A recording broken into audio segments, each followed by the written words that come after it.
Welcome to the Emerald Athlete Podcast. I'm your host, Chrissy Doyle, and on this podcast I speak to different Irish athletes about their highs, their lows, biggest battles, biggest successes, and why they fell in love with their sport. In this episode I chat to Ireland's top amateur cyclist Daire Feeley. We speak about winning the Rás Tailteann, cycling all over the world, cycling metrics and performance, and so much more. Next up, Daire Feeley. Daire, how are you? You're very welcome to the podcast. Thanks for having me. It's a nice thing to do on a Friday to see out the week, so it is. Yeah, no, geez, definitely nice to have a chat at the end of the week. And you're enjoying the hot weather as well, Daire? Well, this weather is it's heaven for cyclists, really. Obviously a lot of training outdoors on the roads and stuff like that. So when the sun is shining, it definitely makes the job that little bit easier. Yeah, no, 100%. And the last thing you want, I suppose I haven't went through it too much, but lashing rain coming down and you're cycling as well. I'd say it's much nicer to have the heat or to see the sun out. Oh, stop! Yeah, there's always that bit of resistance anyway. From going from not training to doing your training. And when it's raining, it's another excuse that you can use to have a bit of sympathy for yourself, so it's good to eliminate that, so it is. Yeah, no, absolutely. 100%. You just like to anything to just kind of say to get you out basically and to start exercise or start doing something. It's 100%. It's great. And Dara, how did you get started up with cycling? Because I suppose most of us got our bike when we were younger and, we started cycling up the road or going different places. But how did it all start for yourself, I suppose? Yeah, it was pretty much the exact same thing really on my end. Obviously Santi came one Christmas. Santi hasn't come since.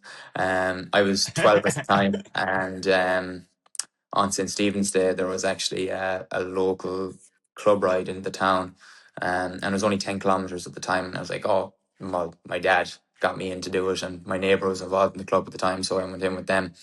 Got home, did that, and it took off from there really. I did 10k at the time, and I thought I had rode the Tour de France. I was in an absolute body bag at the time. I can remember it still, getting off the bike and the legs about to collapse from underneath me. But that was, I suppose, the beginning of the journey, so it was. Yeah, no, that's great as well. And you know what? It's just, I felt at the time even too, like, and you don't appreciate the time, like getting a bike, it immediately screams to you, go outside, do a bit of exercise rather than now the standard PlayStation, Xbox. I wish that Yeah. had come back on almost a bit more where, you would get your bike and, go outside for a cycle up the road. It seems to be, like, obviously it still happens, but I don't think it's as maybe common as it was when me or you were growing up, maybe. Yeah, no, that's for sure. It's actually a rare sight now seeing kids outside in general nowadays. So it's always something that brings a smile to my face when I see young lads heading off up the road and just up to no good, but their bikes is that vehicle for the freedom, so it is. Yeah, no, 100%. I'd love to see it more myself. And just something I always wonder, because while I got my bike right and I would have cycled there, I would have went up and down the road and I would have cycled, but I never got into it enough to know the differences between bikes. When you were like racing or cycling, would you notice the difference in bikes Oh straight yeah. away? Like, is there a big difference between one bike and the other? Yeah.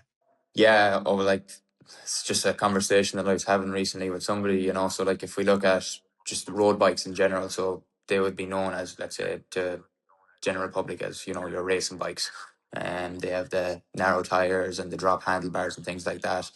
It's amazing the difference in the way the bikes perform, from brand to brand, model to model. Like there's a huge difference. Like some bikes you can hop up on them and they just literally go themselves with little input. You know, with the materials and with the equipment that's on them, it's like Formula One nowadays.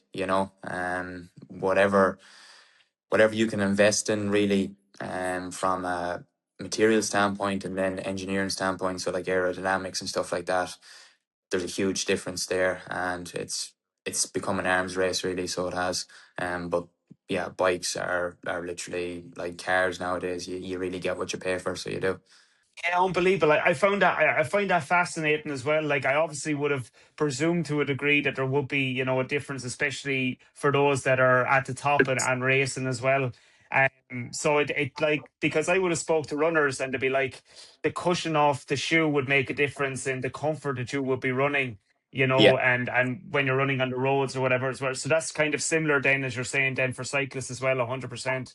Yeah, like everything, like, the smallest details, like even your tire pressure and stuff, it's amazing the difference that can make from a rolling resistance point of view, and tire choices, and even the fabrics that you're wearing on your cycling kit. There's fabrics there in cycling jerseys or cycling race suits that are a couple of kilometers an hour faster over certain distances and speeds and stuff like that. So it's crazy once you go digging, but it can turn you off it as well, because like a race suit, for example, like if we look at even just the Olympics, for example, like even on the team pursuit, like a team can be in medal contention or not be in medal contention based off the suits that they're wearing or the helmets that they have or the bike that they have, so that is a disadvantage.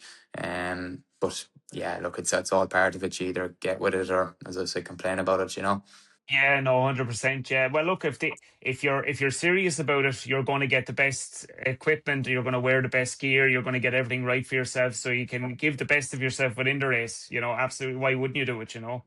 Exactly, and like it's like everything really. If you speak to lads playing football, if you speak to people running, people in triathlon, the individuals who are doing well, let's say, who are competitive in the sport, they will tell you that, look, you're better off making that investment, because long term it does cost you. It either costs you in the mental health aspect of, oh, if I had this, I'd be getting these results, and that's draining on the head more than anything. So like, yeah, either get it or don't, but don't be complaining about it. Yeah, no, absolutely. And just, when was it, Dara, your kind of, was there like a highlight point or a point where you thought, you know what, I'm cycling, but I'm really good at this now, and I think I can do really well. Was there a point or a race where you came across where you kind of thought that to yourself almost?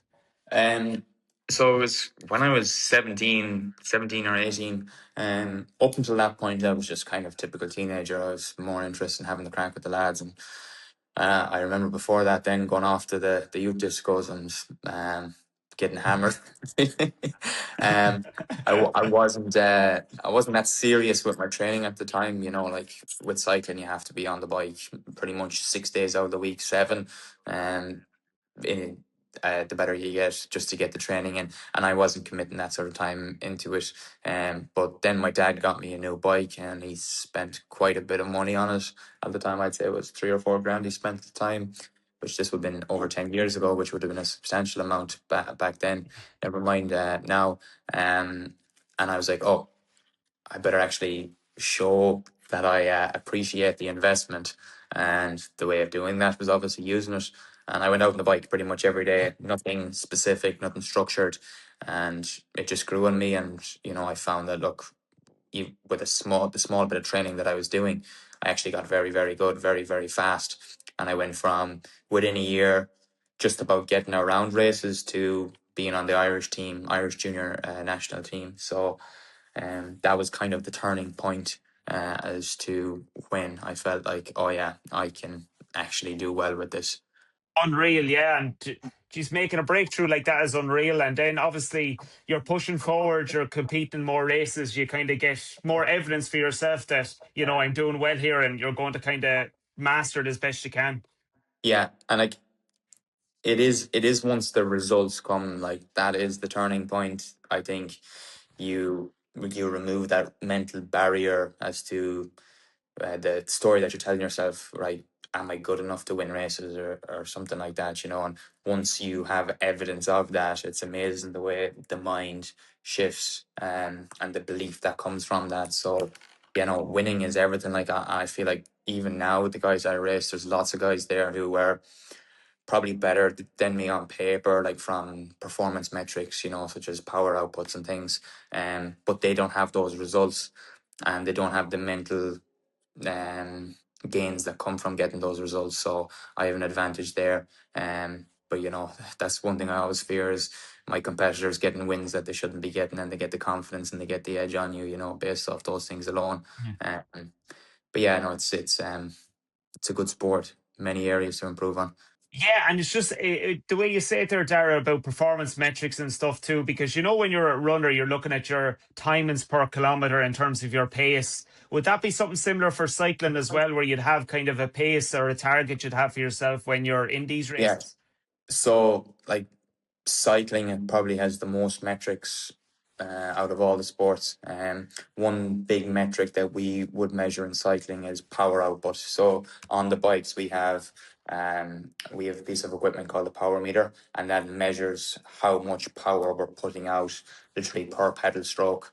It measures our cadence, so how fast we're pedaling the bike, all of those things, and that is relative to your body weight. Then, so like, it's measured in watts per kilo, and watts per kilo is based on the individual power output and their weight, and they're kind of the metrics. They're kind of the gold standard metrics within the sport that show you that, yeah, if you're doing X watts per kilo, this is going to win you these races, let's say. The likes of the Tour de France now will be very dominant when it comes to watts per kilo, especially on the mountains and stuff. The more power you put out and the lighter you are on a hill, the faster you can go. And that's why some athletes are just way further ahead when it comes to certain areas of the sport than others. But yeah, performance metrics are everything really. Every day revolves around some sort of power target.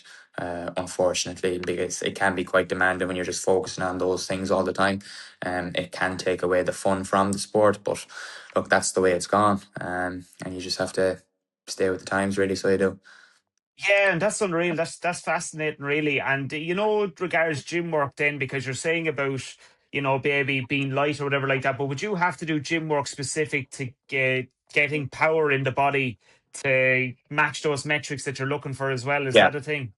Yeah, like gym work would be, bread and butter really of it all. Like depending on where your strengths are or where your weaknesses are, you're obviously going to orientate the gym program towards that. But a lot of it would be focused towards peak power outputs, especially for the likes of myself. I'm quite versatile as a rider. Like, I can do a lot of things. I can climb pretty well, I can sprint pretty well, or I can just breakaway solo by myself pretty well, but especially racing in Ireland, it's important that you're quite diverse as an athlete, where you can just turn your hand to anything when it comes to a race. So that means like the gym work is going to be quite generic in that area. But the thing is, like, because we're burning so much energy, like there's days there where like one training ride alone could be just 5,000 calories on the bike. And then you have obviously your maintenance calories just to maintain body weight. Like, so there's days there where you're eating the guts of 7,000 calories per day. So going to the gym, you're not really putting on much muscle mass because of that energy turnover. You'd have to be eating, 500 or 600 calories more on top of that to put on the extra muscle mass. So it doesn't really bulk you up too much, which is a good thing. Yeah, but managing that obviously is very important. So it is. Yeah, and Dara, how do you manage that? Let's say that's 7,000 calories, because I know some people would get told that and they'd be nearly rubbing their hands together like this is Oh the yeah, dream. Like, it's how do great. you find that? It's a lot of food, like. Yeah, I look, to be honest with you, I'd put it away, no bother at all. Like, I often hear, I'd be like, you hear the conversations at Christmas. I hear my uncles and aunties and my parents on about, oh, geez, you couldn't be eating 2,500 calories, and I'm like, sure, I do it no problem. I do it in one meal. When I hear people complaining about trying to eat a lot of food, I'm like, will you stop? Come on. What a privileged position to be in for a start, really. Yeah, no, that's so funny as well. But you know what? If you want to eat that much, go and cycle and do the cycling you're doing, and then you can match it and you can eat what you like around the table. Yeah, like it's crazy, like, and like with the power meters on the bike, then we're able to get really good accurate data that is, within a handful of percent of margin of error as to how many calories you're burning. Like, for example, like if I went out and done a training ride at like 270 odd watts, that would generally give us energy burn of 1,000 calories per hour. So like, you can see how you would just burn through the fuel doing that alone. That's unreal, Dara. So you can really, really get accurate Yeah. data then from it, so that you can really manage your performance, your recovery, and everything you kind of need around that. That's unreal. Yeah, like the unfortunate thing with field sports and stuff like that is the accuracy from tracking energy burn and stuff, it's not there. But with cycling, it does generally be accurate within 2%, really, when it comes to energy outputs and stuff like that. So it makes it a lot easier from a recovery standpoint. You know what you have to eat, fueling standpoint, all of those things. So I could really get in to the nearest 10, 20 calories probably now at this point, with experience on top of it, as to how much I need to eat for a certain day, for a certain session. Absolutely. And I would say then, just guessing, Dara, that carbs are your best friend then, of course, with all this Yeah. cycling as well. And that, would you have carb loading weeks as well, kind of leading up to competitions, or? Yeah, well, like you're nearly constantly in a state of carb loading. Like a lot of days you're looking at 1,000 grams of carbs plus. A big day might be 1,500 grams of carbs, which in itself is 6,000 calories. So it's 6,000 calories just coming from carbohydrate, which is mental for the average person. And if you look at me, like I'm 5'6" and I'm 65 kilos, people would say to themselves, like, "There's no way you're eating that," but I do, unfortunately, and just as well I'm cycling, because um, a lot of the time you notice that when the days you're not training, your eating habits are the same as when you are training. So I need to keep cycling for a weight management point of view now at this point. Dara, I think at that rate, the way things are, you can never stop cycling, because if you're in Stop. that routine, once you stop cycling, you're in trouble. Yeah, you see it a lot of the time, like with guys in the off season. Like you might have 2 weeks off at the end of the year, and those eating habits come into those downtime periods, and yeah, you wouldn't see it, like lads could put on 3 or 4 kilos in the space of 2 weeks, easily. Yeah, absolutely. And just to take it in a different direction, Dara, that I wonder from yourself as well, is just, obviously with cycling, it's something you can do nearly anywhere. Is there any like amazing places you went and cycled across the world, and you just think, oh my God, take me back? That was just an amazing kind of experience. Yeah, there was one of the races that I enjoyed the most was a race in China. It was called Tour of King High Lake, and it was real rural area of China, and we were at, I think the average elevation for the race was like 3,500 meters, so we were well up into the mountains and stuff. But the scenery there and the culture there was just incredible. Like there was one time where we were going up this big mountain pass, and there was I don't know what we'd call it, like a monk's temple type thing. But the monks actually had, in order to cross the road, they had a rope going across, and they used to walk across the rope, like a real narrow rope. And as we were coming through in the race, there was 5 of the monks just walking across the road, and it was just something that you'd never see in Ireland. Yeah, that was class. And I've literally raced in every country in Europe. And there was one time where we were doing a race that started in Serbia, and we went into Bosnia and seen a lot of the areas that were damaged from the civil war at the time. And just a real eye opener, and it makes you realize like how privileged we are in Ireland. Like as much as I do give out about the government, um, the government in these other countries is just absolute rogue. Like we have good roads here for the most part. We have a lot of things that are very, let's say, privileged, put it that way. Like I remember walking down one of the main streets in this city in China that I never even heard of, and there was kids going to the toilet in the middle of the street, and just the road was in bits, and just poverty everywhere, really. But yeah, no, look, I've raced everywhere, really. I think I've raced in over 30 different countries. So yeah, China was definitely the most memorable one. So it was. Jesus, that's unbelievable. And I'd say what I love as well, I would say, Dara, from hearing that, is sometimes you think the main cities, but I'd say actually going to the rural areas in the outskirts of the country you'd never see is nearly and a more amazing feature than nearly being in the centre of some places, I would say. Yeah, yeah. Like my missus is from America. She's from Georgia, and anytime we go over there, I bring the bike with me, and I always head out into the countryside to go training. And I just remember last year, like Georgia would be the deep south, like like it would be, I suppose you could call it like a redneck type area when you're in the countryside. And like I Yeah. remember cycling out training, and there was guys in the front lawn with a M4 assault rifle shooting cans, and it's not something that you'd see in Ireland. It's amazing. It's amazing, like just opening your eyes in general, even in your local areas. It's amazing the things that you see when you're out on the bike. And that's one of the beauties of it, when you're out for a long 5 or 6 hour training ride, and if you don't bring headphones and if you're just watching what's going on around you, like it's amazing how much history there is around the place, and what might be laying in a ditch on the road somewhere. It's really cool. So it is. Unbelievable. I can just imagine you, Dara, drive by the site with your hands up off it, just like this. Please shoot the Yeah, cans, not me. yeah, it was crazy. Yeah, I was going up this mountain road, like it was just like a hill really more than anything, and I was like, did I just see that? And then I look back and the lads just shooting cans with two assault rifles on the front garden of the house. It's a different world really. So it is different world. Yeah, no, 100%. Yeah, no, I don't fancy I don't fancy seeing that myself. But yeah, that's amazing, Dara. You've been so many different countries. A friend of mine actually has this. I don't know whether you've seen it. This Bean app, it's called, and basically you can toggle off all the countries you've been to. So I'd say at this rate you're going, you've covered nearly them all, especially in Europe. Anyway.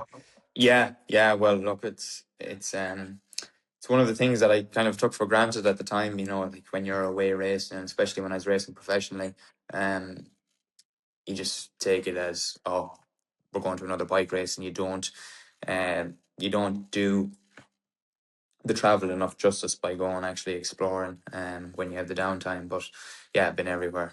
Like I remember we were doing the Philadelphia Classic and just getting lost out training and ended up in the middle of the ghetto, and then being told by the locals, like, you better get out of here before something bad happens to you. So it's fun where the bike can take you, put it that way.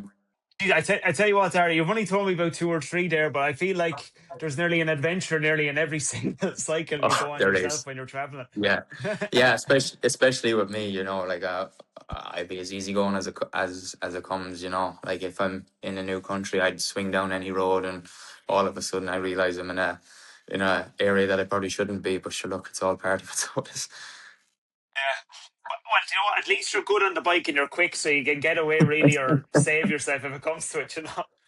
yeah, I don't know about that, but look, I haven't gotten into any major trouble just yet. So hopefully we can keep it that way. Yeah, absolutely. I hope you feel the pressure of maybe finishing the race at a certain time rather than the pressure of being out somewhere and trying to get away. I think take the first one over the second one. Yeah, that's for sure. And Dara, talk to me about, obviously it must have been a great feeling to win the Rás Tailteann, and just talk to me about the importance of that and just how great an event it is. Yeah, so the Rás Tailteann would be, I suppose, Ireland's premier cycling event. And if you look at the history of the event, the caliber of athlete that has actually gone through the race, the caliber of athlete who have just about finished the race, like you have guys there who have won Tour de France stages, Giro d'Italia stages, who have won world championships, who have competed in that event. And for that event to be happening in Ireland is something that I suppose as a country we take for granted. Now it is very well exposed. Like there's a lot of exposure around the time of year when the event is on, but there's not a lot of exposure nationally.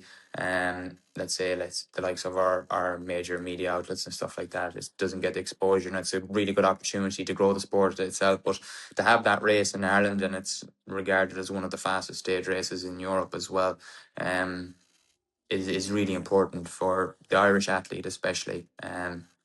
Because it gives us a lot to work towards. It's like when you're racing in your home country, your home event, your own environment, around the people that you know, the people that you've grown up around, it really does make it that more worthwhile. But fantastic event, really well run event, known all over the world by most cyclists, let's say. But yeah, to have that is great, and they're there are a lot of issues around funding and stuff like that for these big events. You're looking at hundreds of thousands of euros just to cover the cost of that event. So it can be on the wire. A lot of the time when it comes to major sporting events, but the fact that the show is on the road, even to this day, is great. A lot of history behind it, and it'd be a shame to see it go. My favourite race of all time, really.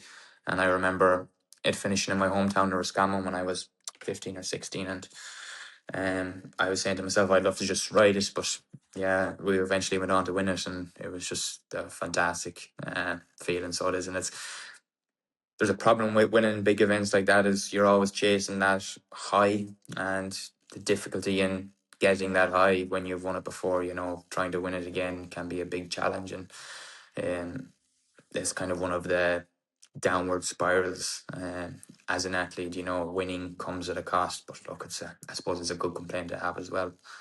Yeah, no, absolutely. And I said this to before someone on the podcast. I think it was Johnny Wilkinson spoke about the 2003. He won the World Cup with England Rugby. And he said that after 10, 15 seconds, I suppose because he was so driven, he got such a great feeling. But then he was kind of like, what's next? He was almost like he had done his journey and won it and he enjoyed it. But now he was thinking already, can I achieve this again, or can I get Yeah. something to match it? You're always kind of chasing what's next almost. Yeah, and I know from the average person looking in, like you're like, oh, why would you be complaining? But I think a lot of the time, this is where the mental health challenges stem from when it comes to just high performance in sport in general. Getting that success, it's great, don't get me wrong, but it is not the thing that you should be chasing. And it's quite cheap to say that, because most people are chasing success when it comes to sport, but a lot of the time you get there and you realize, oh, this is not what it's made out to be. And as cliche as it sounds, the whole journey and just going through the day to day and the structure that the training gives you, I suppose that's the thing that should be chased upon reflection. But it's very hard to say that to somebody who just hasn't tasted that success. And once you get that, you'll realize, oh, it's going to be hard to get here again. And it's not what it's made out to be either. So it's not. Yeah, no, absolutely. And just when you were talking about journey, then as a cyclist, Dara, would you cycle and train with a group of people, or is it kind of like very individualized for yourself and your It's own training targets? Or Yeah, it's very individualized. Like I am quite sociable. Like I do like chatting to people and stuff like that. But then also when it comes to my own performance, I have to be quite selfish. And I think when you're training with other people, you have a tendency to either push too hard when you're supposed to be taking it easy, or go too easy when you're supposed to be pushing hard. So, the easiest way to navigate that is just be by yourself. Um, and like a lot of those training sessions might be 5 or 6 hour training sessions where you're covering upwards of 200 kilometers. But a lot of people might say to you, "Oh, why would you do that?" It sounds very boring, but it's one of the nicest ways of switching off when you're out for a long training ride, and the clarity and the peace that brings you, especially in the modern day of technology and stuff where we're just never switched off. I think getting out on the bike is doing far more for us than we will ever believe. So I like to go out by myself and just kind of um chill and switch off, really, more than anything, away from the world. yeah, no, 100%. And it's great to have the opportunity or have something you love that, allows you that opportunity, because some people say they want to do it and they might really want to do it, but anyway, they get stuck on their phones or, always with their own thoughts or whatever Yeah. as well. But would you have the headphones in now, or are you training like you would for a race day, Dara, or what way do you work it when you're doing it? Like I do train with the headphones every now and again, but I feel like personally we're we're so stimulated nowadays, like with screens and stuff like that, and constant background noise and music and things like that. I feel like I cannot do as good of a quality of session now when I have that distraction or that thing just lingering in the background, because I feel like mentally I just can't focus. And I have found it quite difficult over the last number of years with the increasing use of technology in general, just not from a training standpoint, but like the likes of social media and stuff. I find myself very, very tired, a lot more tired than I normally would be, and just overly stimulated. So I find that ditching all sorts of technology and just using the GPS on the bike or the bike computer on the bike is the only thing to look at, and then looking at the countryside, it's what I need to do to bring myself back down to earth. So it is. Yeah, no, 100%. And look, technology has its place as well. I know we kind of set off air about the influence of, social media and promoting different sports and being able to, inspire young people to get involved in all this. But there's definitely a need for, a break away from it. And just because we touched on it before, I don't want to leave because I think it's really important. I know that TG Carr shows the Tour de France, but I do think there definitely should be a place for the Rás Tailteann. Whether it's just one show, you can record it, you can come back to it, you can put on the Yeah, series. Like the amount of things and times people could, operate around it to just see it. It's in Ireland. If there's a competition in Ireland, I think everyone has a little bit of an interest in sport, wants to see it, you know what I mean? Because their own yeah, country. So definitely that yeah, should happen. absolutely. And like, it just a platform for other people to realize that there are more options out there when it comes to sport. And you don't have to go kicking a ball of some description, or you don't have to be running. There's loads of different things out there, and I think nowadays people just are unaware of what's out there because just the exposure isn't there. So it would be great to see. But look, nowadays everything is about funding, and I suppose that's why the social media is there. Unfortunately, if there isn't a small amount of exposure in the first place through social media or something like that, it's very difficult to get funding for bigger and better things. So hopefully it will grow in time. But yeah, look, I suppose we're kind of lucky to have what we have, really, as well, on top of that. Yeah, no, hopefully, no. I think it's definitely something that should be done because it's one big competition that we have. As you say, that's a real representation of Ireland in cycling. I definitely think there should be a place for it. And just for any listeners that would love to go on a cycle, Dara, because you're obviously very well travelled. Is there any routes or places around Ireland where you would think down, you'd say that's a great route. Everyone should do that cycle, or that would be great for some people to do.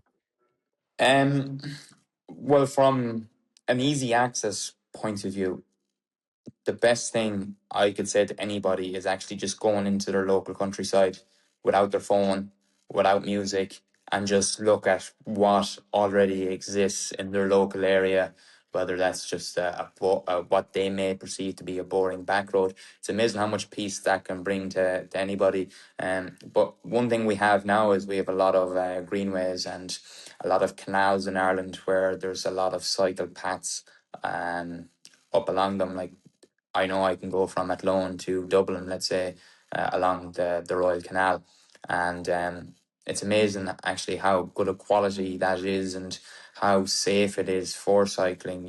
So I think if people just stepped outside their own door and took a break from technology, they'll realise that there's a lot more than there is. And Ireland is quite safe, providing you're on the back country roads and stuff like that. Try and stay away from the main country roads. But like, we're known for our beautiful countryside as it is, and I think it's something that we just take for granted. So you just get out and get into your own local area. It's amazing how much peace that can bring you in itself. Yeah, it's unreal. And I don't know, I think it's someone on Instagram started doing this thing and it's all places of Ireland, but he puts up a video and he says, guess where this is? And lots of Irish people are coming in and putting in these different countries. It could be like a France or it could be like Yeah, in Italy. And it's actually Ireland. And we've yeah. so much we don't appreciate. And I guess, like, people, I think most people nowadays actually don't have a clue of their own local area, like what each little back country road or their own local monuments and stuff like that. They haven't been to them because we're just like, oh yeah, I pass by that in the distance every single day. I know what's there, but have you actually ever explored it and felt the area and what it's like to be there? It's amazing what we have, especially when the sun is shining.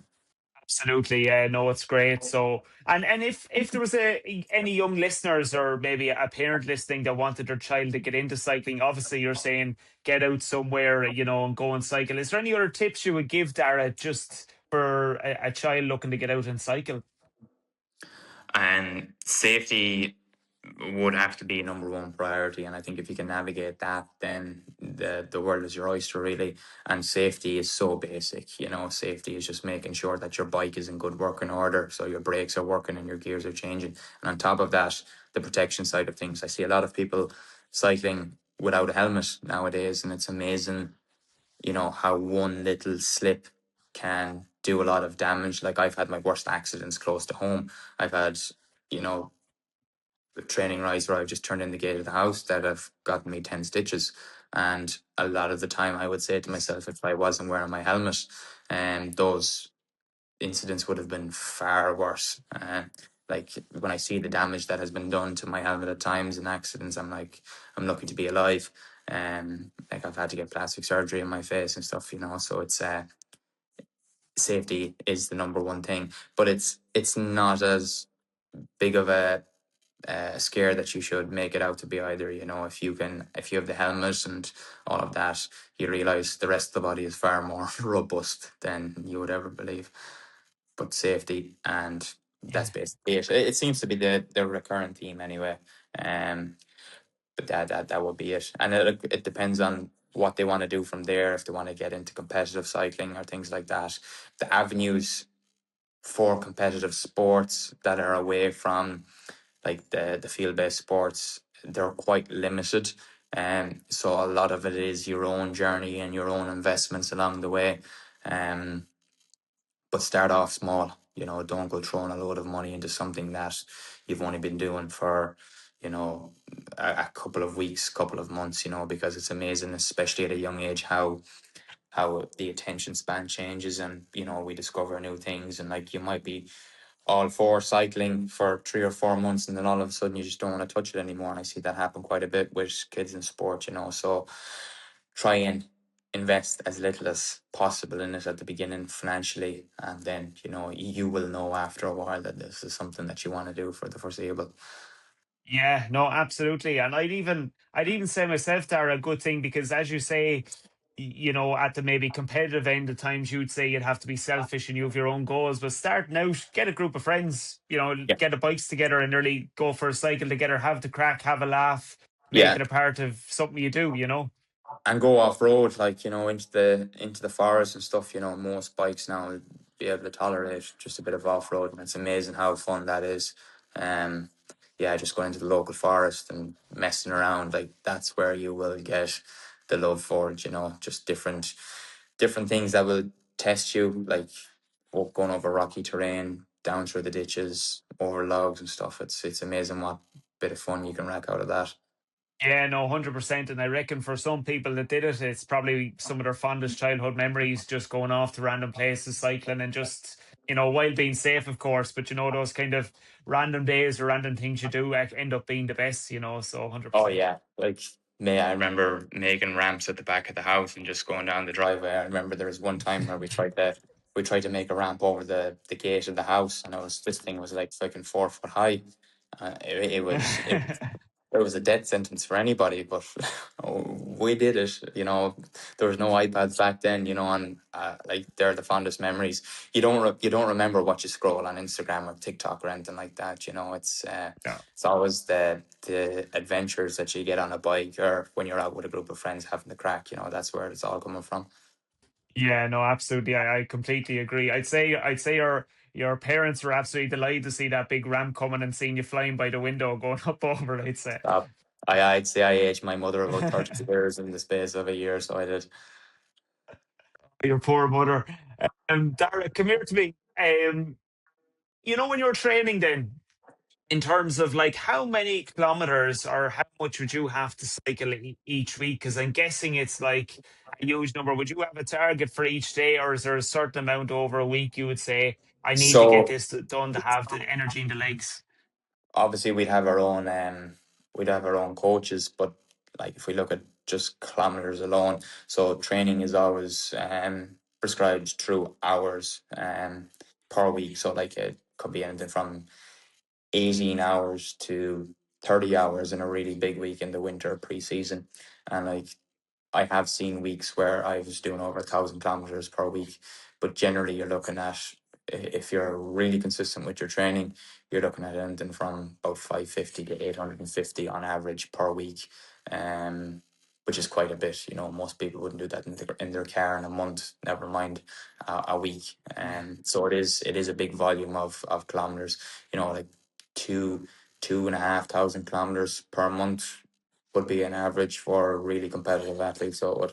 Darren, it almost sounds just unbelievable, to be honest with you. It's very hard to believe that that's the amount that's done, because it's just Yeah, so much. You know, that's so much training. it's mental, really. You know, for somebody looking in, but you know, it's the same thing. Like, let's say if you were a runner and you were telling me the training that you're doing, you know, and you haven't really done that before. If the person listening hasn't done that before or anything like it, you'd be like, yeah, that's crazy. But it's amazing how you normalize that,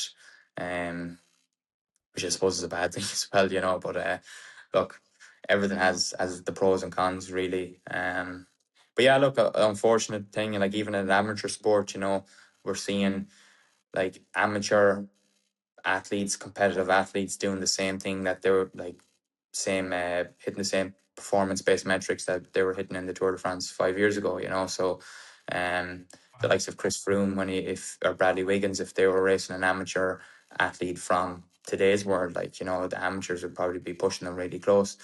The sport is growing, and with more technology and more information around nutrition and training in general, that number, like that general number, let's say, of kilometers is generally only going to grow, you know. And cycling, you can tolerate a lot more training as well, because you don't have that impact going through the body that you would have, let's say, with running, or you're not getting a shoulder like you will be in football, you know. So in injury prevention, you know, it's a lot easier to manage workload and injuries and stuff in general, because it's very one dimensional. It's just pedaling a bike, really. That's all it is. Yeah, no, it's definitely low impact on the body, which is great, and obviously that's why you're able to, go and do that much as well, which is Mhm. which is fantastic. And just to bring it, not negative point of view, but it was something within the sport, and I'm hoping it's gone now, with all the kind of the illegal usage and all that. Where it was a big thing at the time in cycling and came out about doing it. Mhm. Would would does it create, like, is it small percentages, Dara, or would it be like doing that? Is it like a huge advantage? Is it terms of recovery or just overall kind of performance with it usually? Yeah, so I would assume the big advantages would come from the recovery aspect. And obviously, if you can recover quicker, you can do more training. And if you can do more training that you can recover from, the better that you are going to get. But like, even just the manipulation of blood values, how that can improve oxygen delivery, like to the muscles and stuff. You know, if your muscles are able to breathe more, if you're able to get more oxygen and more minerals around, the better you can perform. I do still think that there are a lot of issues within the sport, but cycling has been a scapegoat. You know, if we look at the improvements in running across the years, sports can't afford big athletes to be testing positive, because it brings the entire name of the sport um, into the headlines for the wrong reasons. So the likes of running, the likes of field-based sports, rugby, uh, I know for a fact it's even in the GEA. You know, it's everywhere. But cycling has just taken the bad end of it, and it's going to carry that reputation for the foreseeable. But sport, professional sport, you'd be quite naive to think that there is nobody cheating, let's say, in any way. You know, like even in cycling back in the day, there was issues about hidden motors in some of the bikes. You know, and like we can even see it now that, like, let's say professional teams, like they have staff who were involved in doping scandals in the past. They're still involved with teams to this day. You know, so you're like, read between the lines there. But yeah, that's the way it is. Like, unfortunately, where there's money involved, where there is human behavior. Like, the ego is the most important thing for a lot of people, and winning is the most important thing a lot of the time for, let's say, the male ego. And how do you win when it's already stacked? For a lot of them, it's just find a way to cheat, and a lot of that comes through doping. So it does. Yeah, and when you say it there, Dara, in terms of the money and the importance, I can't help but think, even if you bring in really good testing, there is people going to say, well, I could win if I do this. I Hmm. could, I could get a lot of money and stuff like that. Let's look at the testing requirements and let's see how I can work around it and get what I need. I still think no matter what testing you bring in, you'll always have people, even across numerous sports, that are going to try and do it anyway. It's always going to be there in some capacity, probably. Yeah, and like it's important that we like that's spoken about as well, because like I think that's one of the biggest issues with sports in general is that side isn't spoken about. And but it's amazing how accessible doping can be, even just at an amateur level. Like prescriptions for certain medications and things like that are too easy to get your hands on nowadays for certain things. Obviously, um, they are illegal substances, but unfortunately, there's not enough testing in general. Like I'm sure if you ask a lot of athletes that were on the podcast, um, up until now, like how often have they been tested, and some of them would probably have never been tested, and it's a big issue from a Sport Ireland standpoint. That like if we have athletes who are consistently winning, no more than myself, and we're very rarely tested, like that is an issue, and it probably highlights a lot of potential issues that are happening with certain athletes. But look, I do personally believe, like for the most part, the sports are very, very clean. Um, but there's always those people who are willing to push the boundaries. It's human behavior. Like, people will always try and get one up on one another when it comes to business and, you know, the ego in general, so don't be thinking that it doesn't happen in sport. It's definitely going to happen if it happens in the general public with other things. Yeah. No, absolutely. And look, as you say, if you're thinking the other way, you're definitely naive. It's just it's there. It's going to be there, and more probably Yeah, needs to be done. But as you say, the I conversation is the main thing to have about it. yeah, and like I remember racing in Italy and stuff like that, and the Italians back in the day had a bad name for doping. And I remember I was with an amateur team. We were based just outside Monaco at the time, and we would have raced a lot of the time over in Italy. And there's times where we just got the shit kicked out of us by mutants, really. And I remember one of the Italian team managers saying to us, he says, "Hey boy, you got to get lit or stay shit." And get lit Oh my means, God. yeah, um play the game of that. But Jeez. yeah, no, like there's one of the telltale signs is where you have like an athlete come out of nowhere and just completely obliterate the competition, and then you see nothing of them then. And they might do that for 3 or 4 weeks. um and then you see nothing of them. One bit of faith that I have in sport at the moment is anybody who is performing really well at the moment, or like over the last while, they have been doing that consistently. And, their performances aren't random. So that is a sign that, look, if you're taking substances, if you're performing for 5 or 6 years and you're taking substances, you'd probably end up dead, really. So it's a sign that like sports are far cleaner. And it's amazing just the advancements just around people's knowledge around nutrition and everything like that. It makes a huge difference. Like who would have thought eating, more pasta or fueling more during an event can make such a big difference? But like if you just look at the basic principle of fueling your car, like it makes so much sense. And we didn't have that back in the day, so we didn't. Yeah, no, it's definitely the more education around all those things and conversations is it's just only gonna help people and get more and more people to kind of perform better and be better, Yes. and just kind of get those other people that are willing to push the boundaries, you say, out of the Yeah. picture almost. And I mean, and I think as well, Dara, that the way you were saying, someone coming in any sport that comes in for, they should be definitely flagged as, this is suspicious here. they've come in, Yeah, done really well, and now they're nowhere. Why is this happening, or what's the reason? yeah, You know? yeah. I just think that the resources aren't there and the finances aren't there, and like the unfortunate thing, like as well, like in order to make someone to come in and make a big change, they have to have passion for it. And like people testing and people working for the organizations, they want to do their job 9 to 5 and go home. They don't want to be constantly Yeah. going around monitoring things and stuff like that. You know, there's a huge challenge. But then another thing to add to that, on top of that, is like 10, 11, 12 year olds nowadays have technology, and 10-year-olds will be able to tell you what skills or what to do to improve with their soccer. The access to information is there for everybody, especially in the age of AI. And kids are training really, really well at a younger age, which I believe is great to see, because it gives them a good work ethic and it gives them a good understanding of what is required to perform.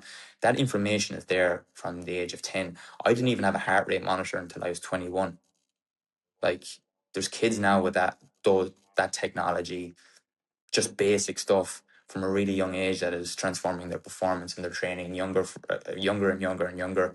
And obviously, you know, like if you're training when you have that growth spurt when you're younger, you know, it's amazing the animal that you can make just by training through that, you know, those teenage years, you know. So everything is a lot more accessible, and we're just only going to see sport and times get faster and faster, and the level go up and up and up because of that.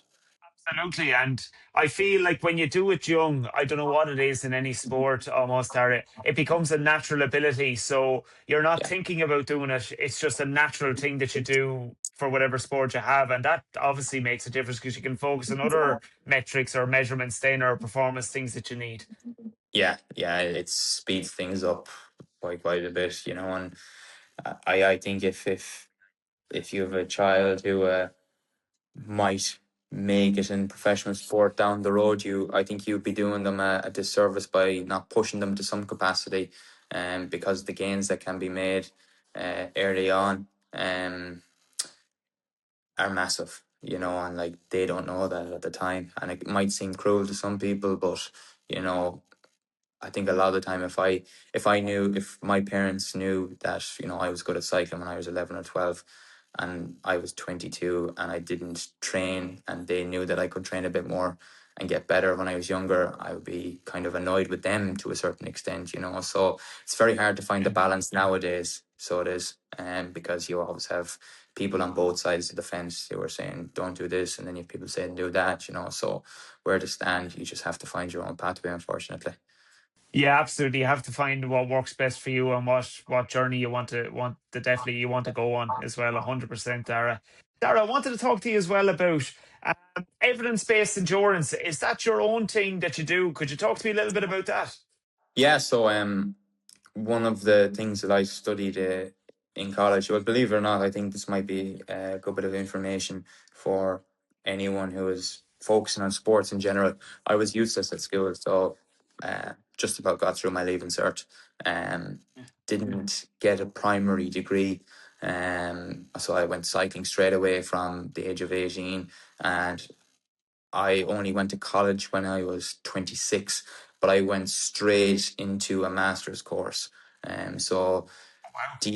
DCU at the time viewed my sporting experience as the equivalent of experiential learning. So I went straight into a master's in elite sports performance, so quite a broad coaching master's.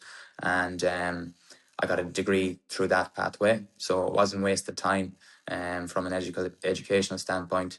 And then from there, I've have a huge interest in exercise physiology and just training in general. So I've been coaching quite a few athletes. I've coached European champions. I've coached athletes who are going to the Commonwealth Games, all from, let's say, just the education that I've gained along the way, and then the actual master's degree on top of that. You know, so yeah, for anyone who's interested in a bit more of a serious approach when it comes to their training, especially in endurance sport, give the website a view and drop me a line, I suppose you could say. Put in a bit of marketing for myself there. But yeah, that's kind of my take. But on top of that, I'm actually I have a 9 to 5. I work for Roscommon Sports Partnership, in Roscommon. So I'm social inclusion officer there. So I'd be involved in integrating minority groups into the community through sport. So yeah, busy Brilliant. schedule with training and stuff, and then evidence-based endurance on top of that. But look, it's stuff I love, and eventually I would love to see a full-time transition into my own thing. That could open the door for me to train even more as well on top of that, you know. So that's the goal anyway, and that's the current situation as well. Jesus, Dara, fair play to you, because again, you get your couple hours in a cycle, and you do that job then of integrating people with sport within the community, and then you're doing the evidence based endurance as well. Geez, where do you find the time? Yeah, I suppose there is plenty of time, and then look, I've an 18-month-old then on top of that, so he's full-time job. But I always say to herself, my wife, I always say to her that she has two babies. She has Liam, the 18-month-old, and then Daire, the cyclist, as well, you know. So I think the credit should be going to her and not me. She said back to you when you said that. Lucky me, I'm sure. Yeah. Well, look, I made her clear of all the challenges long before we went any further with any relationship. So she's nothing nowadays is a shock to her. Put it that way. Yeah, no, she knows it well by now what the story is Yeah, or what's happened. So yeah, she does. yeah, She that's knows a it good better thing. than me. Dara, I wanted to say to you, cycling wise, then what's next for yourself? Have you got any goals, aims coming up for yourself in the future or short term? So a major goal for me, it's probably not going to be this year, but ideally next year when things ease up on the professional end, I suppose you could say, I would like to win the Amateur World Road Race Championships. And they're generally, that would probably be at this point now, that event will be the back end of 2027. But kind of an ongoing goal that I have every single year is the rider rankings in Ireland. So just where you rank overall as a rider in Ireland. And for the last 7 years, I've been the number one ranked category one rider in Ireland. So I want to see that out again this year, and I obviously do that for as long as I can. It's just something for my ego more than anything to say that I'm the best in the country on that front. So yeah, that's the main goal for now, and that's done on a weekly basis really with the races that you compete in. So I have a good few races between now and the end of the year. The cycling season finishes up around September, so I have a good 5 or 6 weeks of racing left every single weekend, sometimes 2 races per weekend. So I'm on the go all the time, put it that way. Unbelievable, Dar. I'm laughing here to myself because I feel that I can see you getting to maybe 13th or 14th, years in a row, and you're just like, I'm never going to stop this. I want to be top for year after year Yeah, after year. I can just see it building up. yeah. The goal is 10 years on top of the rankings. Now it is getting harder and harder every year. You know, like you've guys who are like competing, who are full time athletes within that as well. You know, so navigating those challenges of just better quality rider coming through each year is definitely keeping me on my toes. But look, we'll see how long we can do it. You know, and look, I always say to myself, you know, like I'm not in a rush to do anything else. And yeah, for as long as I can do it, I'll do it. Really, put it that way. But I'd say once I start to see the performance drop and I'm just no longer able to compete at that, I don't know where the sport will take me after that, because my identity has been built around winning for the last number of years, you know. So I think once that's removed or once that goes, we'll have to look at new challenges in something else. So we will. Yeah, no, 100%. And it's definitely a tricky thing for people too, Dara, where their identity is their sport and competing and winning and doing it. And, if you take that away or you come away from it, it's really not an easy process. A lot of people have found it really difficult. Yeah, and I think a lot of that comes from beliefs that aren't there anyway. Like a lot of the time, we are more concerned about others, and will we be letting other people down, or what will they think about me stopping? And trying to understand that that does not exist, and that's just a belief that you've made up yourself. That for me, I feel like will be the biggest challenge, because I've had a lot of people along the way who've supported me, and who have sacrificed a lot on their behalf for me to get to where I am now. So understanding that like people only want what's best for you more than anything.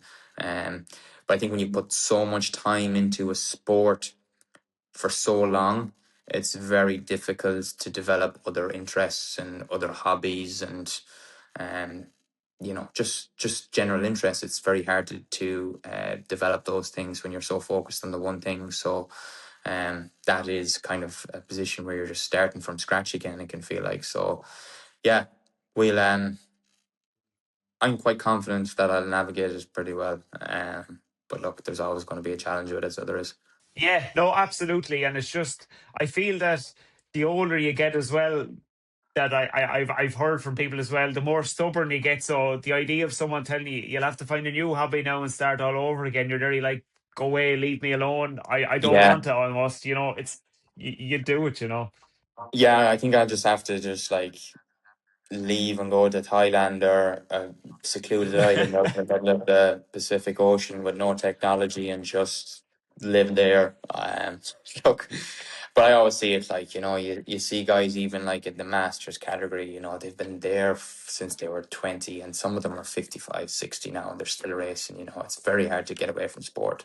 And then they're involved in some other capacity within sport. You see it in football and everything. Like it's guys who've been around since day one who are always stuck there, so it'd probably be me. But I do have other interests, like I love construction, I love machinery, I love all of those things, so I think if I could do one thing for the remainder of my days that wasn't cycling related, it would probably be drive a digger or something like that. You can just see it now. People will be used to seeing you cycling up the road, and next minute they're going to look out the window and you're flying down on a digger outside. Yeah, it's a strange sight, but look, don't be surprised by it for me anyway. Jesus, that is funny now. Daire, thanks very much for coming on the podcast. It's been great to hear all about your cycling journey. And I've learned definitely a lot myself, which is great. And I hope you get that number one status for, I'm going to say over 10, we'll say 15 years. I hope you get it for. And I wish you all the best at championships next year as well. Oh, thanks yourself. I appreciate that. It's been nice to talk about everything and anything, really, put it that way, Yeah, no, absolutely. Thanks very much, Daire. Lovely. Cheers. Thanks yourself. Thanks for listening to the Emerald Athlete podcast. If you enjoyed the episode, make sure to leave a review and don't forget to check out our Instagram page, the Emerald Athlete Podcast.